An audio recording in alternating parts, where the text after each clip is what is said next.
जीसा case 2016 का एक ऐसा केस जिस पर लगभग पूरा देश रोया था। आपने आज तक ऐसी कई घटनाओं की कहानियां सुनी होंगी जो बहुत ही खौफनाक रही होंगी, लेकिन जिस घटना की सच्ची कहानी आज हम आपको सुनाने जा रहे हैं, दरअसल घटना सभी घटनाओं से बेहद खौफनाक है और साथ ही साथ काफी दुखदायक भी है। जब आप उस कहानी को सुनेंगे तो आपकी आंखों से आंसू निकल आएंगे, आप रोने पर मजबूर हो जाएंगे। 2016 में घटी इस घटना को तब जिसने भी सुना था वे सभी लोग रोने पर मजबूर हो गए थे। उस मासूम लड़की के साथ हुई हैवानियत को आज तक का सबसे भयानक केस माना जाता है। आखिरकार ये घटना क्या थी और कहां पर घटी थी और इस खौफनाक घटना में ऐसा क्या कुछ हुआ था, चलिए सब कुछ जानते हैं सिलसिलेवार तरीके से इस पूरी वीडियो में।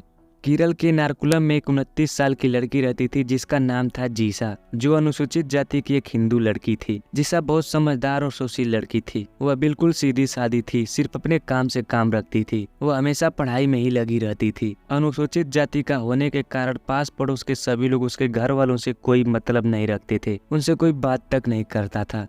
जीसा बेहद गरीब परिवार से थी। उसका घर बहुत ही छोटा था, सिर्फ एक ही कमरा का घर था उसका। उसी घर में वह अपनी माँ और एक बहन के साथ रहती थी। उनके पास सोने के लिए बेड तक भी नहीं था, इसलिए वह सब जमीन पर ही सो जाते थे। जब जीसा 4 साल की थी तभी उसके पिता उन लोगों से झगड़ा करके कहीं और जाकर रहने लगे थे। घर का खर्चा चलाने के लिए उसकी माँ मजदूरी का काम करती थी, लेकिन मजदूरी करने के बाद भी उन सबको सही से खाना तक भी नसीब नहीं होता था। जीसा अपने घर की जिम्मेदारी को अच्छी तरह से समझती थी। वह सोचती थी कि एक मैं ही हूँ जो अपने घर के हालातों को सुधार सकती हूँ। जिस उम्र में आराम की जरूरत रहती है उस उम्र में जीसा की माँ मजदूरी करती थी और यही जीसा को अच्छा नहीं लगता था। वह हमेशा सोचती रहती कि अगर मैं जल्दी से कोई नौकरी नहीं करूंगी तो हमेशा मेरी माँ इसी तरह मजदूरी करते ही रह जाएंगी, इसलिए वह पढ़ाई में दिन रात लगी रहती थी। जीसा पढ़ने में बहुत ही अच्छी थी। जब रात को उसके घर के सभी लोग सोए रहते तब भी वह पढ़ती रहती थी। उसका वकील बनने का सपना था, इसलिए स्कॉलरशिप के पैसों से वकालत की पढ़ाई करने के लिए वह एर्नाकुलम के गवर्नमेंट लॉ कॉलेज में अपना एडमिशन करवाती है और फिर इसके बाद एलएलबी की पढ़ाई में जी जान लगा देती है।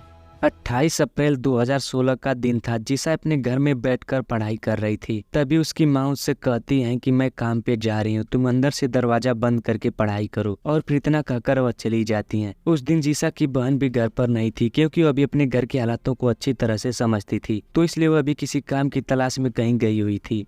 जब जीसा की माँ शाम को घर आती हैं तो दरवाजा बंद होने के कारण वह जीसा को आवाज लगाती हैं। उससे कहती हैं कि बेटी दरवाजा खोलो, लेकिन उधर से कोई आवाज नहीं आई। तब फिर उन्होंने जोर से कहा कि जीसा कहाँ हो, दरवाजा खोलो, लेकिन फिर भी जीसा ने कुछ नहीं बोला। और तब इसके बाद जीसा की माँ थोड़ा घबरा जाती है कि आखिर दरवाजा क्यों नहीं खोल रही है। तब उन्होंने जोर से दरवाजे को थपथपाया और काफी तेज आवाज में चिल्लाती भी है, मगर इस बार भी जीसा ने दरवाजा नहीं खोला। फिर इसके बाद जीसा की माँ बहुत ही ज्यादा घबरा जाती है और अपने पास पड़ोस के लोगों से मदद मांगते हैं, लेकिन किसी ने उनकी मदद नहीं की। तब एक आदमी उनकी मदद के लिए आता है जो उनके घर के पास से ही गुजर रहा था, लेकिन जीसा की माँ को परेशानी में देखकर उनके पास गया, जिसके अंदर थोड़ी बहुत इंसानियत रही होगी, तभी तो उसने उनकी मदद की। वह आदमी जीसा की माँ से कहता है कि पिछला दरवाजा चेक किया था क्या, तो उन्होंने कहा नहीं। तो फिर वह आदमी उनके साथ पिछले दरवाजे पर जाता है, लेकिन वह दरवाजा बाहर से बंद था और उस पर ताला लगा हुआ था। तब उसने जीसा की माँ से कहा कि लगता है आपकी बेटी इस दरवाजे से कहीं चली गई है, और जाते वक्त उसने ताला भी लगा दिया होगा। लेकिन जीसा की माँ उससे कहती है कि यार इस दरवाजे से तो हम कभी आते जाते ही नहीं है, यह दरवाजा तो हमेशा अंदर से बंद रहता है, तो इस पर ताला किसने लगा दिया, वो भी बाहर से बंद करके। तो वह आदमी उनसे कहता है कि उसका फोन नंबर है, तो वह कहती है कि नहीं, वह फोन नहीं चलाती, लेकिन हाँ मेरी मोबाइल उसके पास ही थी। तब वो आदमी उनसे नंबर लेकर उस पर कॉल करता है, तो वह मोबाइल घर के अंदर ही बज रही थी। इतना सुनते ही वह आदमी कहता है कि लगता है कुछ गड़बड़ है, और फिर इसके बाद वह सामने वाले दरवाजे को तोड़ देता है। उसने जैसे ही दरवाजे को तोड़ा तो अंदर का नजारा इतना भयानक था कि जिसे देखकर वह चौंक जाता है। और दोस्तों, जीसा की माँ तो तुरंत ही बेहोश हो जाती है। तभी जीसा की बहन भी वहाँ पर आ जाती है और उस खौफनाक नजारे को देखकर वह अभी चिल्ला चिल्ला कर रोने लगती है। दरअसल जीसा की मौत हो गई थी। उसके शरीर पर चाकू द्वारा हमले करने के कई घाव थे और यहाँ तक कि उसके प्राइवेट पार्ट पर भी चाकू से वार किया गया था। उसे इतना क्रूर तरीके से मारा गया था कि कोई कल्पना तक भी नहीं कर सकता है कि क्या कोई इंसान इतना भी क्रूर होगा जो किसी की इस तरह से भी हत्या कर सकता है।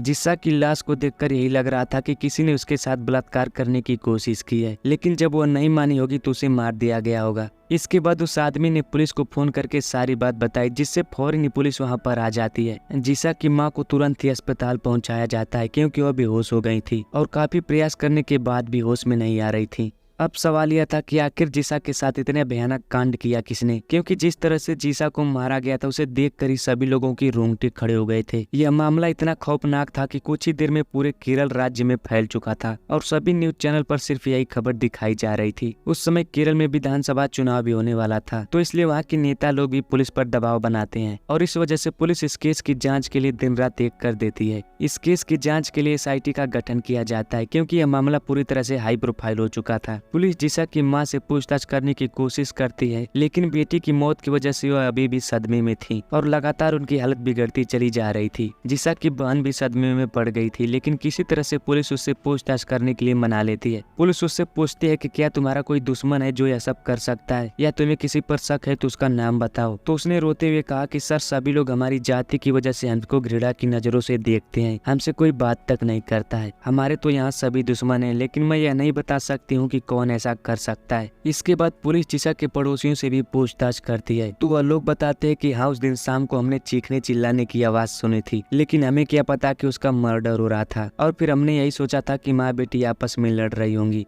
दोस्तों, इस प्रकार के लोग पता नहीं नीची जाति के लोगों से घृणा क्यों करते हैं, आखिर वो अभी तो इंसान ही है। अगर उस दिन वह लोग चाहते तो उसकी जान बच सकती थी और इतना भयानक कांड होने से टल जाता, लेकिन उन सब ने जीसा की दर्द भरी चीख सुनने के बाद भी उसे इग्नोर कर दिया। अगर वह लोग उसकी चीख सुनने के बाद भी इकट्ठा हो जाते तो जीसा के साथ इतना बुरा नहीं हुआ होता। अब पुलिस के पास जीसा की पोस्टमार्टम रिपोर्ट आ चुकी थी। उसमें यह बताया गया था कि जीसा के साथ बलात्कार किया गया है, फिर उसके बाद उसके प्राइवेट पार्ट और शरीर पर चाकू से कई वार करके उसे मार दिया गया है, और यहाँ तक कि उसके ब्लड में से शराब की कुछ मात्रा भी मिली है। शायद खूनी ने उसे जबरदस्ती पिलाई होगी। इसके बाद पुलिस को जिस भी व्यक्ति पर शक होता है उन सभी के DNA मैच करवाती है, लेकिन उनमें से किसी ने भी यह काम नहीं किया था। इसी दौरान छानबीन में पुलिस को एक चप्पल मिलती है जिस पर खून लगा हुआ था, जो जीसा के घर के पास एक नहर के किनारे पड़ी हुई थी, और उस जगह से कुछ आगे जाने पर पुलिस को एक चाकू भी मिलता है जिस पर भी खून लगा हुआ था। जब पुलिस उस चाकू और चप्पल पर लगे खून को जीसा के खून से मैच कराती है तो उस पर लगा खून जीसा के खून से मैच कर जाता है, लेकिन खूनी को पकड़ने के लिए अभी तक इतना कुछ काफी नहीं था।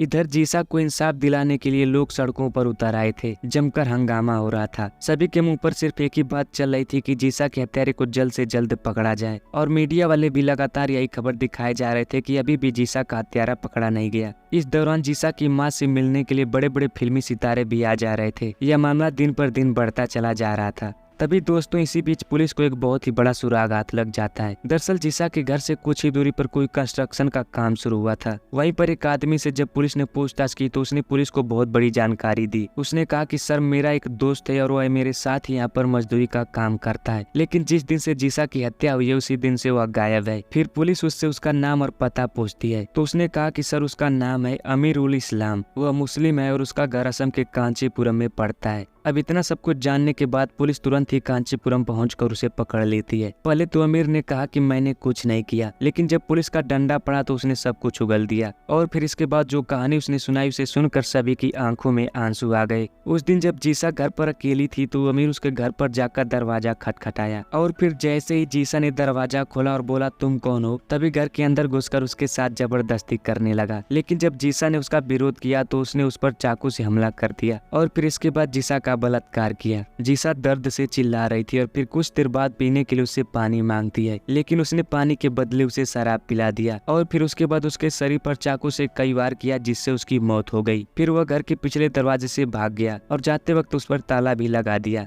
अमीर ने पुलिस से यह भी बताया कि मैं पहले से ही जान चुका था कि अगर मैं उसके साथ कोई गंदी हरकत करूंगा फिर भी उसके मोहल्ले वाले उसे बचाएंगे नहीं। दोस्तों, आखिरकार एक होनहार लड़की जो अगर वकील बन जाती तो अपने मोहल्ले का नाम रोशन करती, लेकिन फिर भी वहाँ के लोगों ने उसका साथ देने के बजाय उसके साथ भेदभाव किया, और उसी भेदभाव की वजह से एक अपराधी दिन दहाड़े उसके घर में घुसकर उसके साथ इतना बुरा करके चला जाता है। इसके बाद अमीर उल इस्लाम को जज ने फांसी की सजा सुनाई। इस बीच केरल के मशहूर वकील B.A. अलूर उस अपराधी को बचाने की तमाम कोशिश भी करता है, लेकिन फिर भी उसकी झूठी सफाई से कुछ नहीं हुआ और दिसंबर 2017 में उसे फांसी की सजा सुना दी जाती है।